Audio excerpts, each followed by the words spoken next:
Hello, welcome to this tutorial of the Elementi software.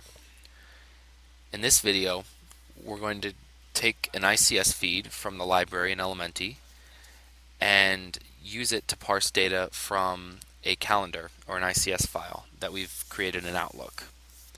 Keep in mind that you can use Google Calendar, Outlook, iCal, or other various applications that are listed in the support wiki. So I have my calendar here created in Outlook. And once you have that created, you can right click on the calendar, select Save As. Keep in mind this is Outlook 2007. Outlook 2010, I believe the Save As shows up in the top left of the software. Make sure when you save it as an iCal file, ICS file. And I've already saved it here in my Dropbox named Practice, so I'm going to cancel out of this. But I'm putting this on a web server or a Dropbox service, cloud-based service such as Dropbox or Boxworks. Um, Keep in mind if you're using Dropbox, make sure that you're using the public folder. So then I'm going to come into Elementi, and I've already added an ICS slideshow.svg. The feeds for ICS files can be found in the library. If you go to the root and go to feeds, you've got an ICS slideshow, ICS table, and ICS text bar available that you can use for your ICS file. In this instance, I'm using ICS slideshow. So I'm going to double click it to open it up. And then I'm going to double click where it says data source. Now I'm going to go back out to Windows Explorer to my Dropbox folder, public folder. Right click on the file that I just saved and select copy public link.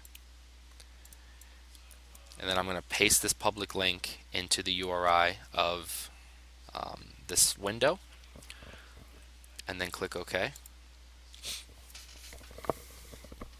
Now you see there's nothing appearing on the screen. So if that's the case, then the next thing to check is to go back into your data source, go to parser iCal, and this is basically how the parser filters the amount of information it wants to display, and it's time based. So currently what's happening is it's starting the filter today and it's ending the filter after one day. So it's only showing today's events.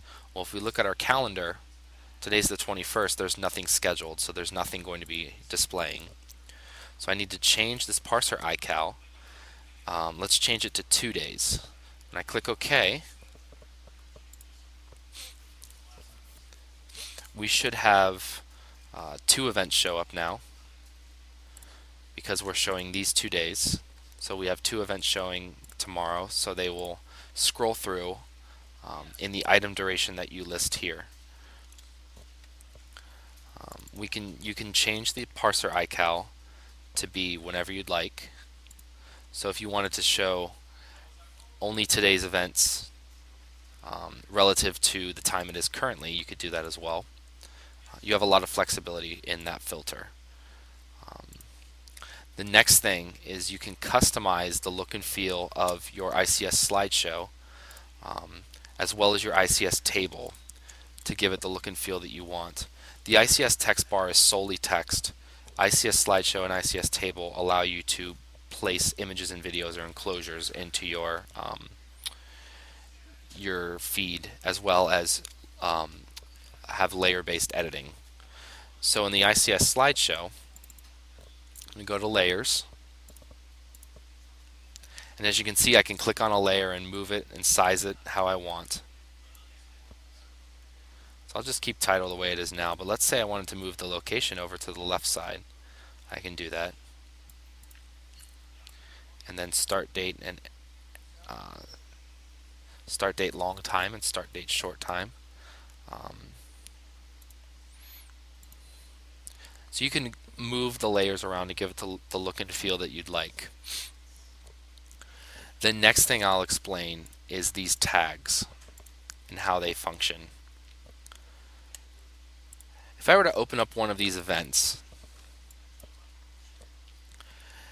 there are various fields that you can edit, and these associate with tags that you place in your layers of your ICS slideshow. The title is Cookout or Sales Meeting, depending on the event, and that corresponds to the subject line in Outlook. Location refers to the location. Start date and end date correspond to the start time and end time. And then this area of text right here is actually the description, which is not currently a layer in our ICS slideshow. So if I wanted to include the description, I could right click in the white space here, select Insert Text Layer. I'm going to place it in the bottom left. And I'm just going to make the font a little bit bigger and change it.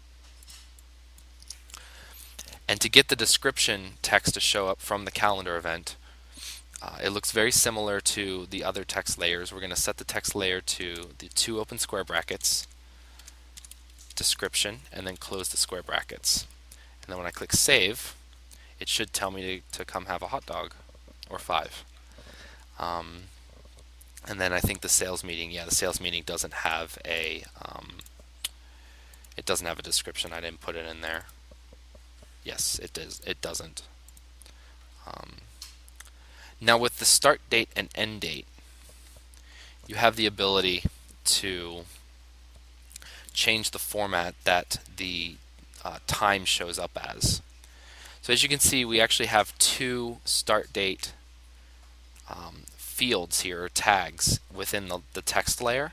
One of them displays the long date, which is where you see that May 22nd, 2014. And then you have the start date short time, which is telling you 3 p.m. or in the other calendar event 11 a.m. It's then followed by a hyphen and then the end date with a short time. So if I wanted to, I could actually change this text layer, which I'm going to do right now. And I'm going to change long date to full date.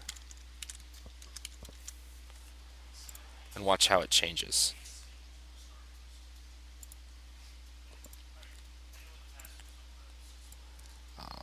If you want a full listing of parameters that you can use, go to the support wiki and search search widgets in the support wiki, and it'll take you to the date widgets that you can look up this information for.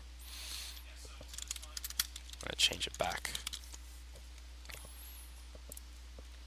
This application is very useful for conference centers, or conference rooms, conference room scheduling, event room scheduling, and this is a great way to basically take an ICS file that you have, or a calendar that you've created, and parse the information into a simple way to display it on your digital signage.